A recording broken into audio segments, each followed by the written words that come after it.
the ultimate goal that these people have in mind is the goal to create a one-world government run by the banking industry, run by the bankers, and they're doing it in sections. The European currency, the euro, and the European Constitution is one part of it. Now they're trying to do it in America with the North American Union, right? And they want to create a new currency called the Amero, right? And the whole agenda is to create a one-world government where everybody has an RFID chip implanted in them. All money is to be in those chips, right? There'll be no more cash. And this is giving me straight from Rockefeller himself. This is what they want to accomplish. And all money will be in your chips. And so instead of having cash, anytime you have money in your chip, they can take out whatever they want to take out whenever they want to. If they say you owe us this much money in taxes, they just deduct it out of your chip digitally. Total control. Total control. And if you're like me or you, and you're protesting what they're doing, they can just turn off your chip. And you have nothing. You can't buy food. You can't do anything. It's total control of the people. And that chip's connected to a database that has your purchasing records, what you do, what everything, you sell. Everything is in there, you know? And so they want a one-world government controlled by them, everybody being chipped, all your money in those chips, and they control the chips, and they control people. And you become a slave. You become a serf to these people. That's their goal. That's their intentions. Eric, can you be specific about when you met Rockefeller, how it happened in these discussions?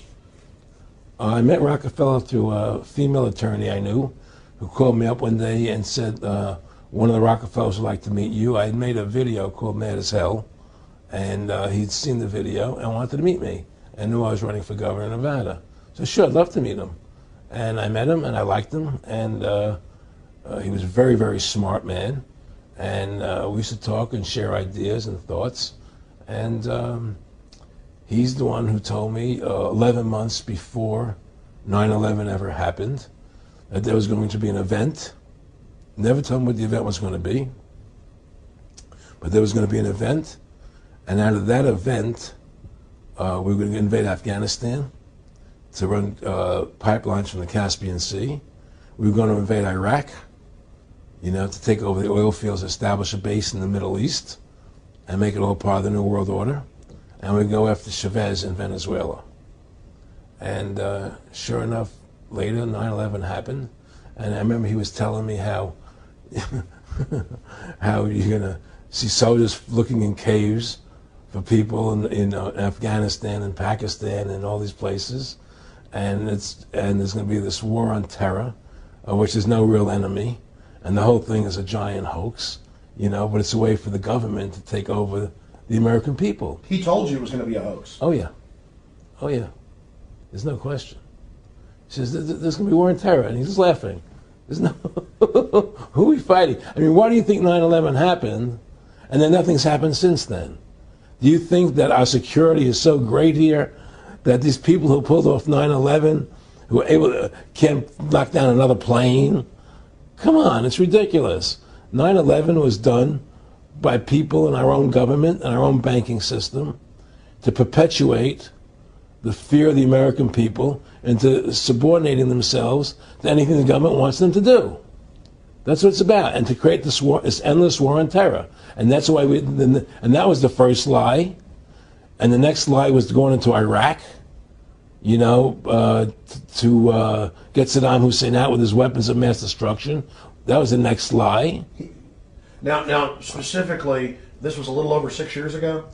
This was 11 months before 9/11. Yeah. And Nick Rockefeller, who's a lawyer, he's become your friend over the previous years, and he's saying to you that there's going to be this big event, and then out of that we're going to have a war on terror, and it's just going to go on and on. Right. An endless war on terror without any real enemy. That you can never, so you can never define a winner. And did he say that it's going to be perfect because you can't define an enemy? It just goes on and on? Yeah, because you can't define a winner. There's no one to beat, so it goes on and on forever. And they can do whatever they want. They scare the hell out of the American public.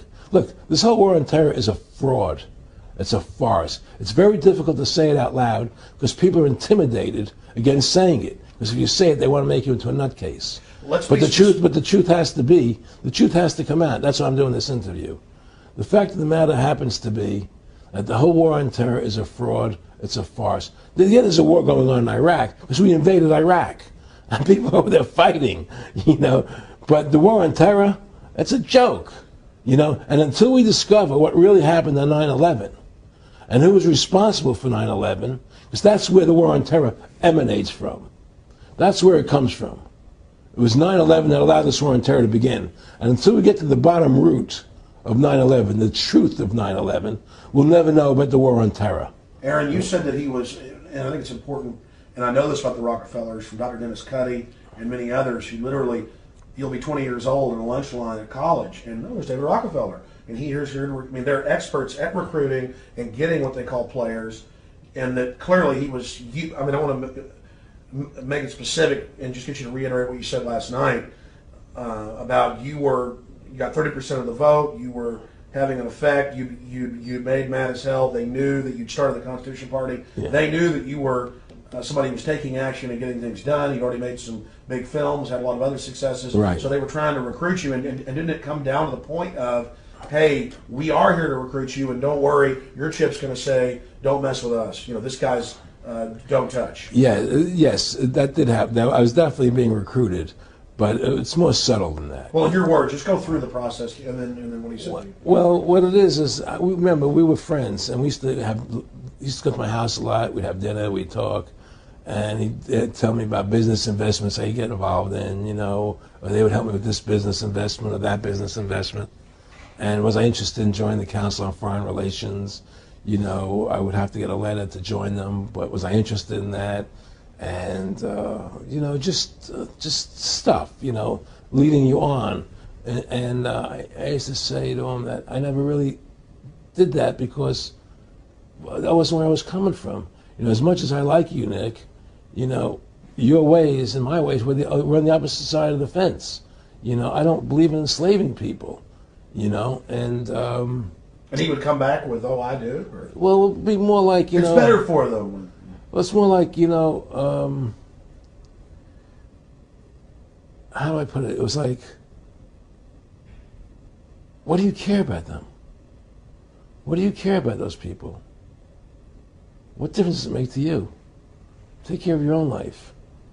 Do the best you can for you and your family. What do the rest of the people mean to you? They don't mean anything to you. They're just serfs. They're just people. You know, it was just a lack of caring, you know, and that's just not who I was. It was just sort of like cold, you know. It was just like cold, you know. And I used to say to him, what's the point of all this? You have all the money in the world you need. You have all the power you need. What's the point? You know, what's the end goal? And he said the end goal is to get everybody chipped, to control the whole society. To have the bankers, the elite people, you know, the bankers and some governor controlling the world. And I said, do all the people in the Council on Foreign Relations believe this way you do? He said, no. You know, most of them believe they're doing the right thing. A lot of them believe it's better off being socialistic. You know, we have to convince people that socialism is really capitalism.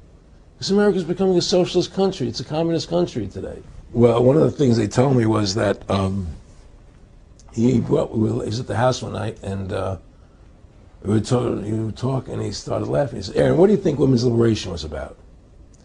And I said, I had pretty conventional thinking about it at that point. I said, I think it's about women having the right to work, getting equal pay with men, just like they won the right to vote, you know? And he started to laugh. He said, you're an idiot.